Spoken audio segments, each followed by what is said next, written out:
سلام. امروز می‌خواستم راجع به یکی از ترندترین کتاب‌های سوشال مدیا یعنی مجموعه خوردم کن صحبت کنم. از دیدگاه خودم میخوام خیلی سریع وارد ماجرا بشم. یه کلیتی که ازش هممون میدونیم، جولیت یه دختریه که نمیتونه کسی رو لمس کنه، یا اگه کسی لمسش کنه بلافاصله کشته میشه. توی یه دنیای زندگی میکنن که همه چیز داره فرو میپاشه از هم. یه سازمانی هست به اسم سازمان احیا، به مردم قول داده بوده که آره همه چی اوکی میکنم، الان اتفاقا بدترش هم کرده. و این وسط یه سری کرکترها هستن که وارد داستان میشن. آدام، آرون وارنر، کنجی، کرکترهایی که اسمشون رو زیاد شنیدین. با اینستاگرام خیلی در مورد این کتاب فکر کنم دیگه هممون رو هیجانی کرده و خیلی رفتن سراغش، دوستش نداشتن. یه سریای دیگه هم خب عاشقش شدن، یه سری هم مثل من تقریبا میونه مسیر اون وسط ها رو به بالا بودن.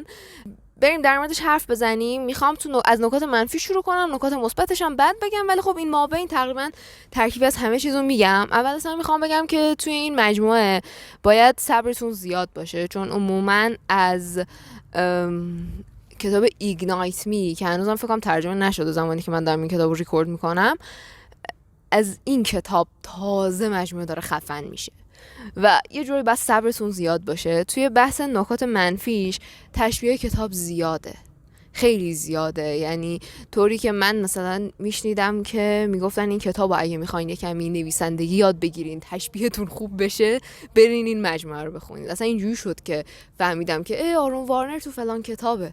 یعنی اینجوری شد که فهمیدم و خلاصه که خیلی تشبیهش زیاده. بعضی جاها دیگه واقعا زیادی همه چی داره به هم دیگه تشبیه میکنه، دیگه خسته میشی، میگی بابا به خدا لازم نیست انقدر بگی ها، به خدا لازم نیست. مورد بعدیش افکار دختره، شخصیت اول داستان جولیته که میدونین جولیت یه جورایی رو مخه. خب یعنی یک سر تو افکارش این مدلیه که فلان، وای من قربانی شدم، من فلان شدم. بعد از اون طرف آدمو میبینه میگه وای آدم، آرون میبینه وای آرون. میدونید این افکارش یه جورایی شبیه بیلی کانکلین توی The Samurai Temperate، یه سریال 2 سیزنش فعلا اومده، کتابش هم هست. و یه جورایی افکار بلی تقریبا، افکار این جولیت تقریبا شبیه بلیه ولی خب کم کم بهش عادت میکنین. شخصیت بعدی، در واقع نکته منفی بعدی، آدامه. میدونم یکم عجیبه ولی خب چون عموما همه این کتابو به خاطر وارنر میخونن، یعنی همه وقتی میرن سراغش اینطوریان که وارنر کو. میدونین من خودم اصلا همیشه میدونستم که یه کرکتر وارنر نامی هست و نمیدونستم تو کدوم کتابه. وقتی فهمیدم شب تو خوابگاه بودم، یعنی ساعت 11 شب، قدری هیجان زده شدم رفتم فیدیبو 2 جلد اول اون موقع فقط خوردم کن و ویرانم کن اومده بود، سریع که خریدمشون و اصلا داشتم میمردم از هیجان. خودش ای بوکا خیلی ارزونن، 2 تا شد فکر کنم 55,000 تومان. و میدونید وقتی که میبینی نویسنده اینقدر داره در مورد آدم صحبت میکنه اعصابت خورد میشه. مورد بعدی اضافه گویاست و این تکرار کردن ها. مثلا شاید 50 بار تو کتاب در مورد چشمهای آدم و آرون براتون صحبت کنه به طوری که دیگه شما حفظ میشید که آره آرون چشماش اینجوری به سبزی فلان میدرخشد. میدونید از اینجور حرفا زیاد میزنه. اگه مثل من خیلی طرفدار ژانر رمانتیک نیستین، احتمال اینکه حوصله‌تون سر این بخشش سر بره هست.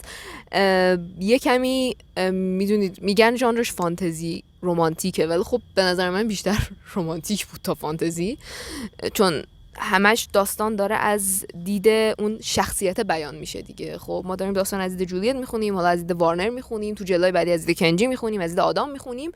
احساسات شخصیت توش خیلی دخیله و یه جورایی بعضی جاها دیگه واقعا مثل سریال ترکی ها میشه.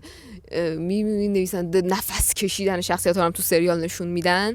اینم دیگه مثلا 4 بار یه چیزی رو تعریف میکنه. مثلا یه ماجرایی بود اتفاق افتاد، یه بار اینو ما دیدیم، یه بار اینو برای کنجی تعریف کرد دختره، یه بار دیگه اینو برای بقیه تعریف کردن. این چیزاش هست، ولی همین تکراراش، همین رمانتیک بودنش، همین که یه کمی بیشتر در مورد احساسات شخصیت هاست ما رو میرسونه به نکته مثبت. حالا چه نکته مثبتی؟ این که سطح زبانشناسی کتاب واقعا آسونه. یعنی من این کتابو دادم به دخترمون که نگاه کنه، چند تا کتاب زبانشناسی گذاشتم جلوش ببینم کدوم متوجه میشه و این جزو کتابی بود که واقعا متوجه شد. یعنی ایگنایت میرم دادم بهش. قلم نویسنده ساده است، روونه و خیلی چیز عجیب غریبی نداره. راحت میتونین متوجه بشین، یعنی اصلا به خوندن کتاب ادامه بدین. مثلا من تاج دوقلو نمیفهمیدم، ولی این کتاب الان کلش رو به انگلیسی خوندم، اوکی بودم، واقعا اوکی بودم. حالا تجربه زبان اصلی خوندن داشتم با ایتنز ویداس مثلا، ولی طاهر مافی واقعا قلمش آسون تره، یعنی راحت میفهمینش. مثلا آدم سیلورا رو من سعی کردم برم مثلا یکی از کتابش رو زبان اصلی بخونم و خیلی با قلمش نتونستم کنار بیام، سخت بود، میفهمیدم ولی همزمان نمیفهمیدم. خلاصه که این نکته مثبت داستانه. حالا بیایم بریم سراغ کلا نکات مثبتش.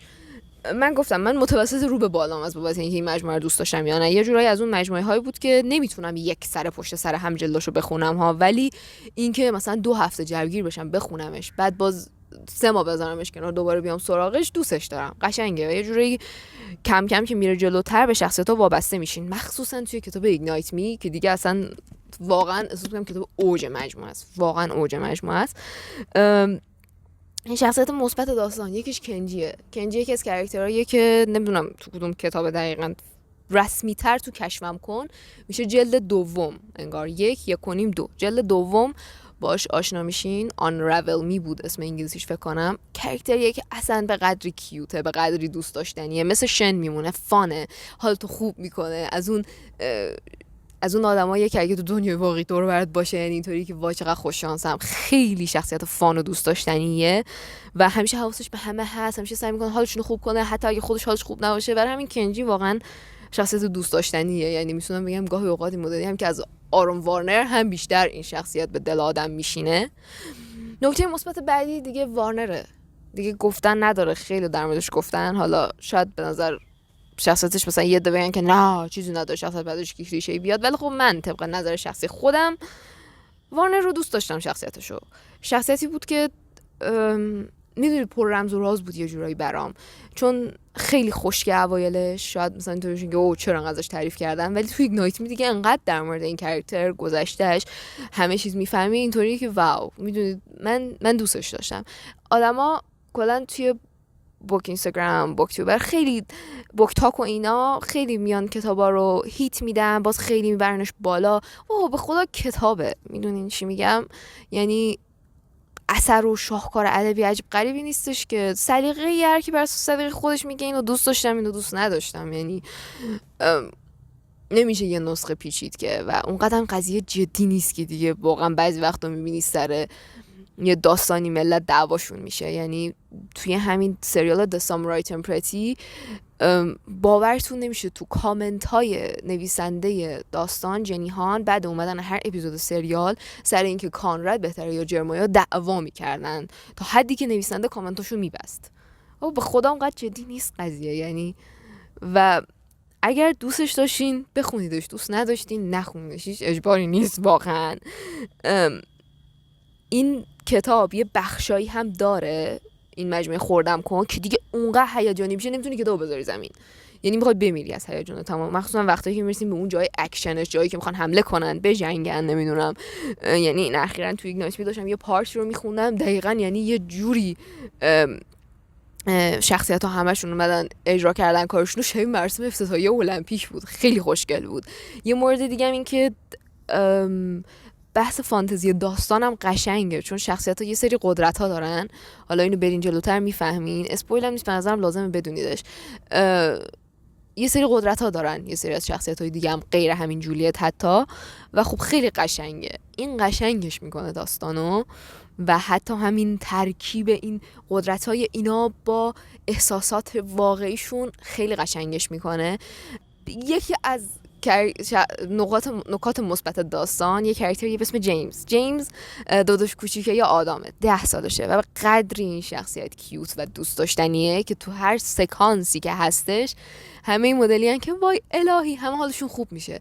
میدونید یه جوری این دوره هم بودن شخصیت ها توی اون دنیایی که داره نابود میشه و اینکه فرندشیپشون رو میبینی، اینکه مثلا دوست پیدا کردن همه کنار هم دیگه، خیلی قشنگه، واقعا قشنگه. نشون میده که ما چقدر الان یه عالمه چیز میز دور و برمون داریم که قدرشو نمیدونیم. آدم وقتی کتاب فانتزی رو میخونه این مدلی میشه که وای چقدر دنیای خودمون با وجود همه سختیاش از دنیای اینا بهتره.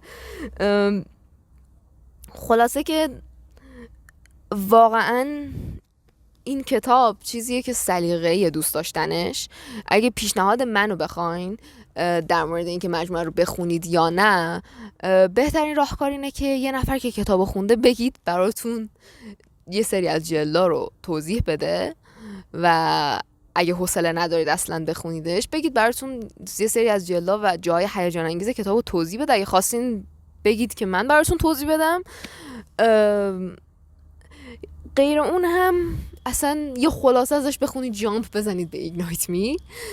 یه مورد دیگه هم هست، یه سری نوله ها داره این مجموعه، همون جلدای 1.5 2.5 مثلا میگن اینا رو بخونیم یا نخونیم. میدونی خوندن نخوندنش بستگی به خودتون داره. اینم بگم که میتونید بخونیدشون اگه دوست دارین، اگه نخونید ضربه‌ای به داستان نمیزنه، ولی به نظرم دید خوبی میده بهتون، چون کل مجموعه اکثرش تا آخر ایگنایت می از زبان جولیته، ولی توی دیستروی می ویرانم کن و توی فکر کنم فرکچر می بود انگلیسیش نمیدونم، رهایم کن بود جلد 2.5. یکیش از زبان وارنره، یکیش هم از زبان آدامه. خیلی دید خوبی از این شخصیت‌ها بهتون میده. همین که من دیستروی می رو واقعا خیلی دوست داشتم. اول ایگنایت می بعد دیستروی می واقعا دوستش داشتم. مورد بعدی هم این که واقعا صبر داشته باشین. الان من رفتم جلد فکر کنم 4 میشه دیگه، بعد ایگنایت می رو یه ستورمی رو یه نگاه بهش انداختم. یه فصل از زبان جولیت، یه فصل از زبان وارنر، و داستانم که نگاه کلی انداختم کاملا فرق کرده بود فضاش. یعنی اصلا یه فضای متفاوتی پیدا کرده بود. من یه چیزی رو تو ویدیو اصلی یادم رفت بگم در مورد ترجمه کتاب. واقعا ترجمهش خوبه. یعنی من همون نسخه‌ای که تو فیدیبو رو خوندم، هم اون نسخه چاپی که همه جا اومده بود دیگه، همش اوکی بود. یعنی اصلا اونجوریه که شما چیزی از داستان از دست نمیدید، داستان میره جلو. اتفاقا چون نویسنده اضافه گویی زیاد داره، فارسیشو بخونید بهتره. یعنی اضافه گوییاشو حذف کردن عملاً یک جورایی و بهتره. یعنی هیچیو از دست نمیدین، عملاً هیچیو از دست نمیدین. فارسیشو بخونید خیالتون راحت باشه، ولی اگه میخواین زبانتون تقویت شه، انگلیسیش در خدمتتونه، متنش هم آسونه. مرسی که تو این ویدیو همراهم بودین. خیلی دوست دارم بیشتر در مورد مجموعه خوردم کن حرف بزنم. توی یه شورتس ویدیو ترتیب جلداشو براتون میذارم. اینم بدونید که یه جلد جدید قرار ازش بیاد اپریل 2025. فکر کنم واچ می بود اسمش و داستان 10 سال بعد از تموم شدن کتاب آخر رو روایت میکنه، جایی که در مورد این جیمز 10 ساله‌ای که الان 20 سال شده و نویسنده گفته قرار شخصیت مورد علاقتون رو اونجا هم ببینید. یعنی گویا قرار وارنر و کنجی هم باشن. همین دیگه. شاید بعداً هم دوباره در مورد این ویدیو ساختم، در مورد این مجموعه. صرفاً دوست دارم در موردش حرف بزنم. یعنی کار ندارم که چقدر همه میگن بده یا اینکه چقدر حوصله سر برای خودم هم خیلی هاشو قبول دارم، ولی همزمانم خیلی چیز خوب در مورد مجموعه هستش که ارزش خوندن داره اگر صبر و حوصله‌شو داشته باشین. چون من به شخص آدمی نیستم که خیلی میدونید با دیدگاه نقد و سرسختانه به کتابا نگاه کنم. بابا داریم میخونیم کیف کنیم دیگه. و اصلا غیر از اون، اگه کتابو مثل من زبان اصلی بخونید که عملا داشتید به زبانتون هم کمک میکردین. همین. میبینمتون.